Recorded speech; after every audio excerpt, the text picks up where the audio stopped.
Hello, my friends. Welcome back to my channel. Today's episode is very special because it is not only about English, it is about you. Have you ever asked yourself a simple but powerful question? How does the human mind work? How do you think, feel, remember, and make decisions? In this episode, you are listening to a simple and easy summary of a famous book written by Steven Pinker called How the Mind Works. The original book is very difficult. Many people try to read it, but they stop because it feels confusing and heavy. So, I did something different. I took the big ideas from the book and explained them in very easy English. No difficult words, no complex explanations, just clear ideas you can understand and enjoy. This episode is perfect for you if you want to improve your English and also understand your own mind at the same time. While you listen, you will practice English naturally. And slowly, you will start thinking about how you think, how you feel, how you remember things, and how you make decisions every day. In the first part, we talk about a very basic question. What is the mind, and why does it exist? Steven Pinker explains one main idea from the beginning. The mind is not empty. The mind is not random. The mind is a tool. The brain is a physical object inside your head. It is made of tiny cells, and these cells send signals to each other. But the mind is not the same as the brain. The mind is something the brain does. When you feel happy, your brain is working. When you feel fear, your brain is working. When you remember your past or plan your future, your brain is working. All of these activities together are called the mind. And here is something very important. The mind did not appear by accident. It was shaped slowly, over a very long time. It was shaped by life on Earth. To explain this, the author talks about evolution. Evolution means slow change over many, many years. Human beings needed to survive. They needed food. They needed safety. They needed to work together and understand each other.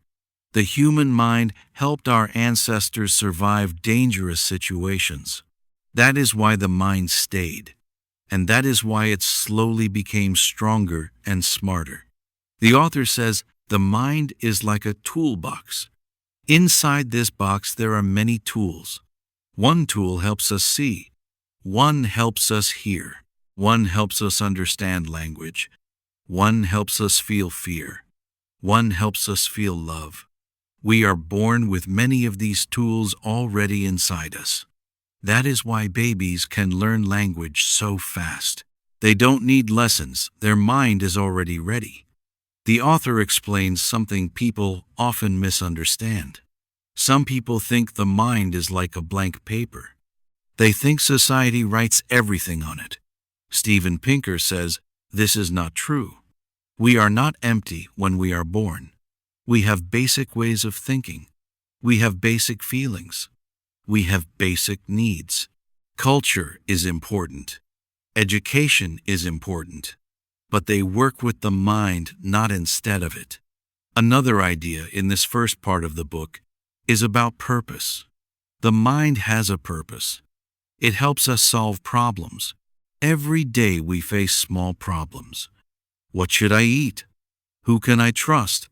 Where should I go? How do I explain my idea? Your mind works all the time to answer these questions. Most of the time you do not notice it. It feels natural, but it is very complex. Pinker wants us to stop thinking of the mind as magic. He also wants us to stop thinking of it as simple. It is natural, but it's powerful. He gives many examples from daily life. He talks about walking. He talks about talking. He talks about recognizing faces. These things feel easy, but for a machine they are very hard. A computer can do math very fast, but it cannot understand a joke easily. It cannot feel sadness. It cannot fall in love. This shows us something important. The human mind is special, not because it is perfect, but because it is designed for life. In this part of the book, Pinker also talks about mistakes. The mind makes mistakes. We forget things. We misunderstand people. We believe wrong ideas. This does not mean the mind is broken. It means the mind is made for survival, not for perfection. For example, fear helped humans survive. But today, fear can appear even when there is no real danger. Your heart beats fast. Your hands sweat. Your mind worries. This is an old tool working in modern world. The author wants us to be kind to our minds. When we understand the mind, we understand ourselves better. Okay, now we move on to a very important question. Why does the mind work the way it does? Steven Pinker explains that the human mind did not appear suddenly.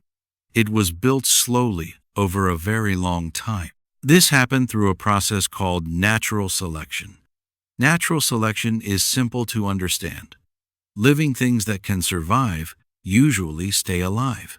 Living things that cannot survive often disappear over many generations.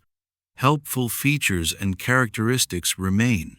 The human mind is one of those helpful things. It helped our ancestors stay alive. It helped them find food. It helped them avoid danger. It helped them work together. Long ago, humans did not live in cities. They lived in nature. Life was difficult and dangerous. Food was not easy to find. Animals could attack. Weather could kill. In this world, the mind was very important. People who could think better survived longer. People who could learn from mistakes survived longer. People who could understand others survived longer. Because of this, the mind slowly became stronger and smarter. The author explains that the mind is a problem solver. Every day, humans had problems to solve. Where is food? Is this place safe? Is this person friendly or dangerous? The mind helped answer these questions quickly. If the answer was wrong, the person could die. So, the mind had to improve. The author gives us a helpful idea here. He says the mind is like a machine made of many parts. Each part has one job. No single part does everything. One part helps you see. One part helps you hear. One part helps you remember faces. One part helps you feel fear. And one part helps you feel love. These parts work together. They send messages to each other. They help you act in the world. This is important because many people think the mind is one simple thing. Pinker says it is not. It is many systems working together. For example, when you see a snake, many things happen fast. Your eyes see the shape. Your memory remembers danger. Your body feels fear. Your legs want to move away. You do not think about this step by step. It happens automatically. This is because the mind was designed for speed. Speed was important for survival. It mattered for survival. Thinking too slowly could mean death. So, the author explains something very interesting. The mind is not designed for modern life. It is designed for ancient life. Today, we use phones. We sit in offices. We read books. We watch screens. But the mind was shaped when none of this existed. It was shaped when humans hunted animals and gathered food. This explains why some things feel hard today. We worry too much. We feel stress easily. We get angry quickly. These feelings once helped humans survive. Today, they sometimes cause problems. Fear is a good example. Fear helped people avoid danger. But today, fear can appear even when we are safe. A loud sound, a bad message, a thought about the future. The mind reacts as if danger is near. This is not a mistake. It is an old system doing its job. Pinker also talks about pleasure and pain. These feelings guide behavior. Pain tells us to stop. Pleasure tells us to continue. Eating feels good because food is important. Social connection feels good because humans need each other. Learning feels good because knowledge helps survival. The mind uses feelings to guide decisions. We do not always think logically. We often follow feelings. This does not mean humans are weak. It means humans are human. Another important idea in this book is about learning. The mind can learn, but it does not learn everything equally. Some things are easy to learn. Language is easy for babies. Faces are easy. Social rules are easy. Some things are hard to learn. Advanced math is hard. Formal logic is hard. Complex systems are hard. This is because the mind evolved to learn some things and not others. Language helps survival. Social understanding helps survival. Advanced math did not exist in ancient times. So when learning feels hard, it is not because you are bad. It is because the mind was built for different activities. This idea is very important for learners of English. Your mind is good at learning language. It just needs time and exposure. The author also explains that intelligence is not one single thing.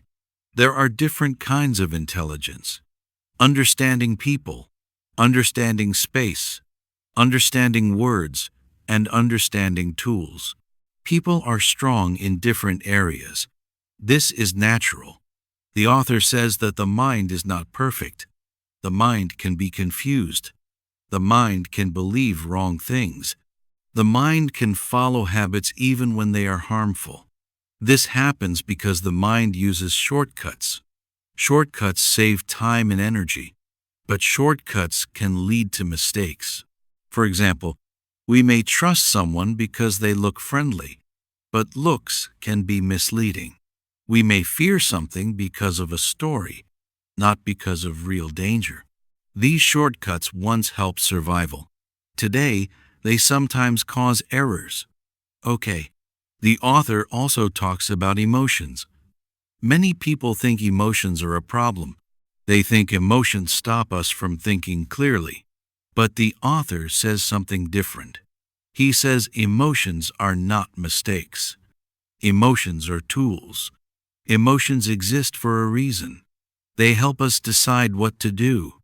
They help us act quickly. They help us survive.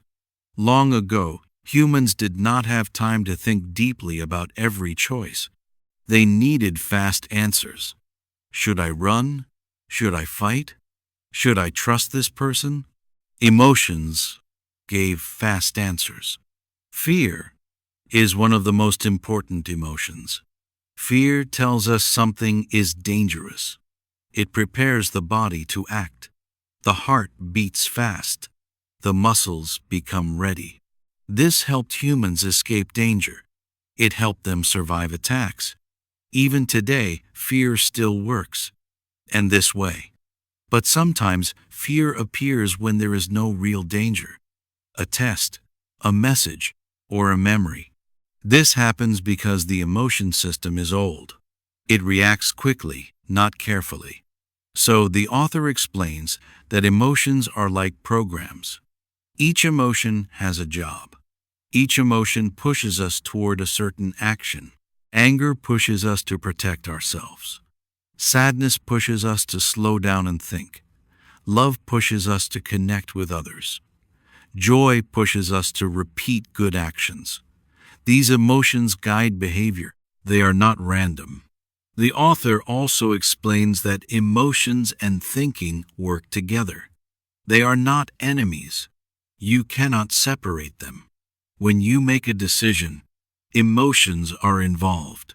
Even small decisions use feelings. What to eat, who to talk to, where to go. People who cannot feel emotions often cannot decide. They know facts, but they feel stuck. Okay, and now we come to the end of this episode. Today, you listen to a simple summary of a difficult book. The book asks a very important question. How does the mind work? The ideas in this book are complex, but in this episode, I talked about them in easy English. You practiced listening, you practiced understanding, and you learned something new about yourself. Remember this. Learning English is not about being perfect. It is about understanding meaning step by step. Your mind is already powerful. It is already ready to learn. It just needs time, patience, and repetition. If you enjoyed this episode, let me know in the comments. If this way of learning helps you, please tell me. Your feedback helps my channel grow. Thank you for listening. Take a deep breath, and I will see you in the next episode of my channel. Until then, keep listening, keep learning, and be kind to your mind. Bye for now.